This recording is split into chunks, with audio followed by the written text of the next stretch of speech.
I lived by myself, on the first floor of a very cheap apartment. It was right around my budget for an inconspicuous hole that no one wanted to live in. A lot of bad reps surrounded the place apparently, so badly that this fun little flat of 3 rooms had been marked down to as low as $500, which was a steal for me. I wasn't exactly wealthy, and I always had a limited budget on what money I could spend, since the money that gets sent to me from my relatives is pretty sparse, but they try their best.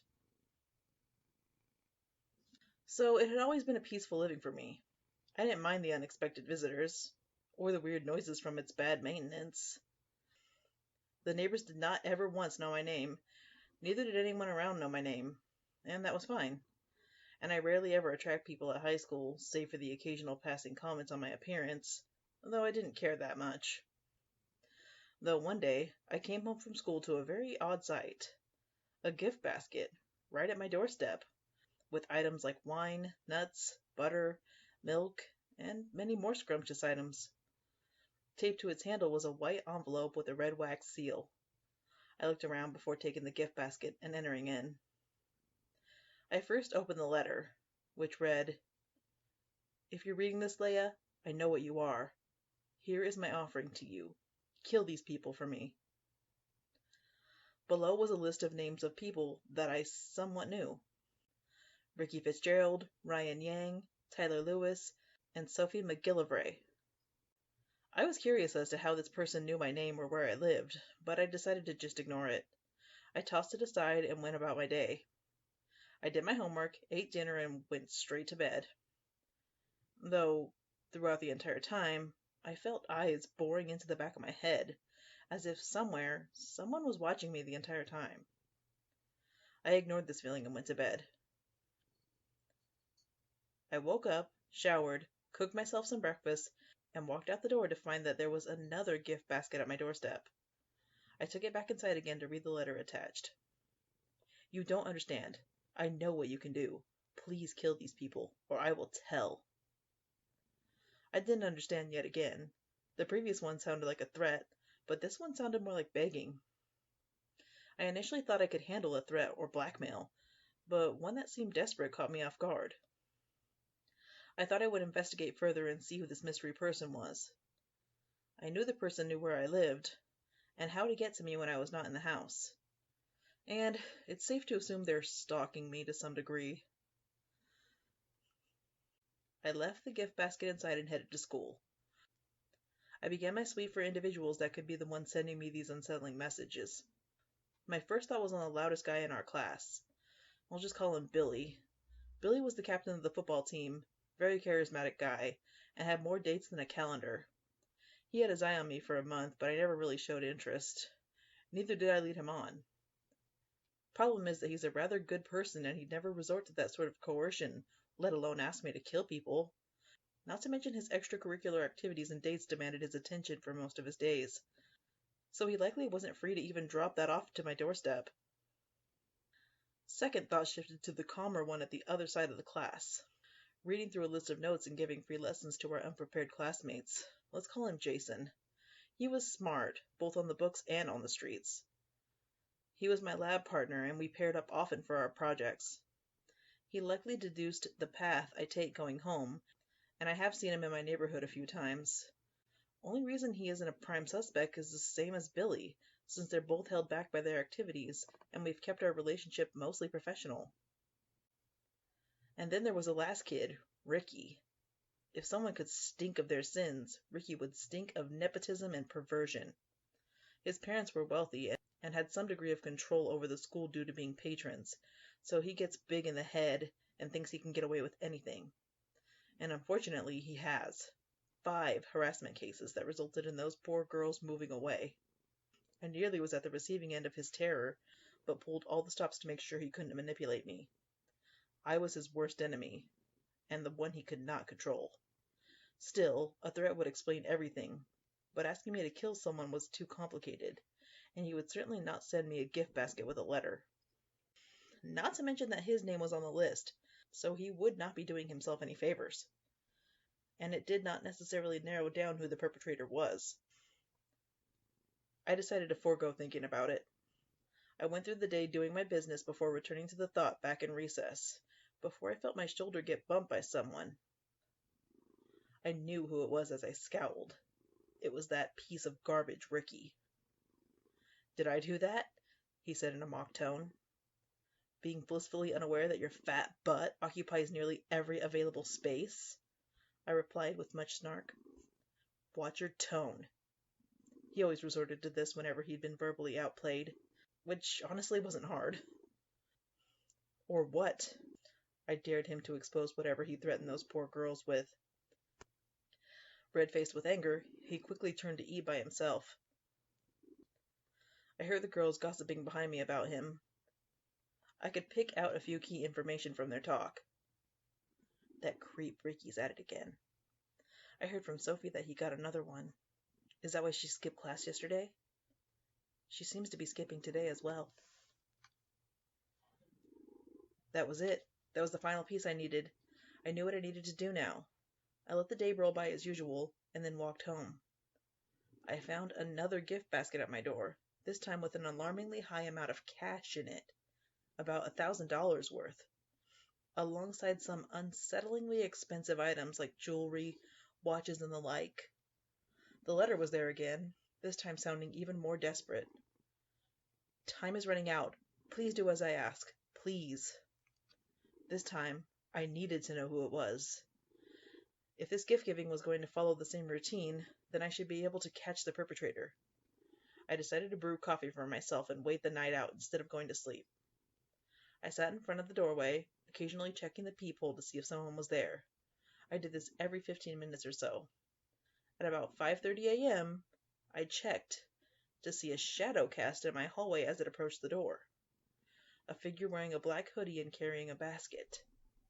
I found my suspect. As soon as I stopped outside the door, I burst open with a knife, shouting, "Aha!" The figure screamed as she nearly fell backwards, dropping the gift basket. I quickly took it and found nothing in it, except a knife and the letter. While the perpetrator was getting their bearings, I opened the letter and read it. "Please, I'm begging you. I have nothing else to give. I'll give you my life if you want." I raised an eyebrow at this as I looked at the mysterious figure remove her hood, revealing a pretty blonde girl with blue eyes. My suspicions were correct. It was Maria. Maria is a fairly popular student in our school. Good grades, good looks, and fun personality. She'd been skipping class for the past few days, calling in, quote, sick. But the day she called in sick was also the day I started receiving these strange packages from her. But heavens know why she's giving me gift baskets and these weird letters. She looked very close to crying as I sighed and helped her up, opening the door for her. "Come inside and explain everything." I brewed Maria some coffee and let her gather everything together as I patiently waited for her to get herself together.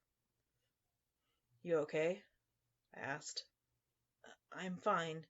I just need to recall things," Maria replied as she sniffled, prompting me to hand her a handkerchief to wipe her tears and nose with. "Thanks. So let me just start this simply. Why were you sending me these gifts?" To kill the people I wanted dead," Maria replied, as if the question had an obvious answer. "Okay, follow-up question. Why do you want them dead?" I asked, to which Maria looked hesitant to explain. "It's a long story," Maria replied, before I poured her a cup and smiled. "I've got time." When she explained everything, it all began to fall into place. Maria was another target of Ricky's horrid harassment schemes. When she had been caught alone with him, she tried to scream for help. Brian Yang, our homeroom teacher, witnessed it but did nothing about it. Maria barely escaped with her dignity intact from Ricky's molesting. She tried to open up about it to a few people. Sophie McGillivray was one of them. Sophie had unfortunately made fun of her and called her Ricky's slut, and Tyler only saw fit to profit from this, blackmailing Maria to pay him a certain amount or else he'd spread rumors about her. A young girl could only take so much abuse and mistreatment, so she resorted to desperate measures. But that left only one question. Why me, then? I asked, though Maria looked too hesitant to explain. I saw you when I was walking home from your house. I saw through your window. A burglar breaking in through your window. I was about to call the police when a, a tentacle held him and tossed him out. It terrified him. It terrified me. Then I saw you look out with satisfaction, then went back inside, Maria said, before bringing out some books on the table. After what happened with Ricky and those monsters, I got desperate. I saw you as my ticket out of this, so I researched everything about what you could be, and I came to the conclusion that you are an eldritch abomination that assumed human form. That's why I've been giving you the gifts. They were offerings. What? Maria, that's insane, I quickly retorted as I looked at the books, all by Lovecraft.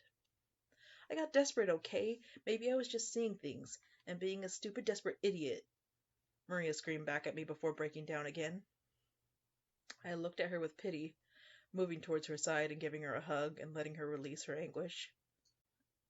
I got so overwhelmed I didn't tell my parents, and I decided to steal all those things. Shh, I shushed gently, placing a finger on her lips. I then gave her another comforting hug. It's okay. I'm not going to judge. But trust me, things will get better.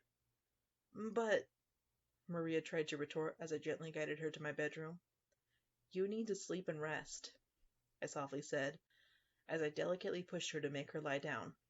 I promise you, things will be okay. They might not be now, but they will be. But how do you know? Maria asked timidly, tucking herself in as she didn't let go of my hand. Trust me.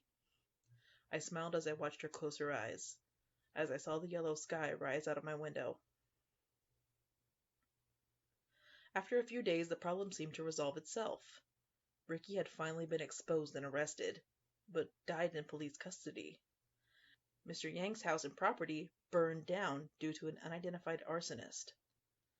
Someone had apparently seen the person on his property, but did not inform the authorities right away.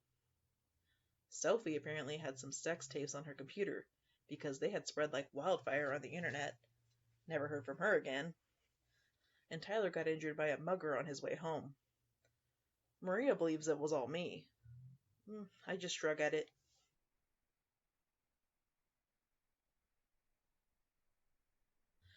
Maria still gives me gifts every now and then, but instead of leaving them at my doorstep, she likes to invite herself in for a chat over some food and such. And the letters, thankfully, weren't desperate begging or another hit list, but just the sweetest words I can receive. It's become a bit of a regular thing lately, and strangely, I like her company. Blasphemous coming from the girl who tried her best to keep to herself, I know. And, well, that leads to today. Of course, all that meeting and chatting was bound to lead someplace, so of course, we ended up being an item. As soon as we got into college, we moved together into a nicer apartment, and we've been having a blast together since then. It had been a running joke between the two of us that she is my worshipper and I am her goddess. She still calls her gifts to me her offerings every now and then, which just makes me blush a little. Whenever we go to sleep together, she likes to cling to me, a force of habit since the first day I lulled her to sleep, but I'm more than happy to let her do so. I like to think back to the day that she told me what she thought I was. I grin a little thinking about it, since I technically never denied the allegation. And I think she knows it too. I gave my sleeping worshipper a peck on the cheek before I snuck a tentacle up the wall to turn off the lights.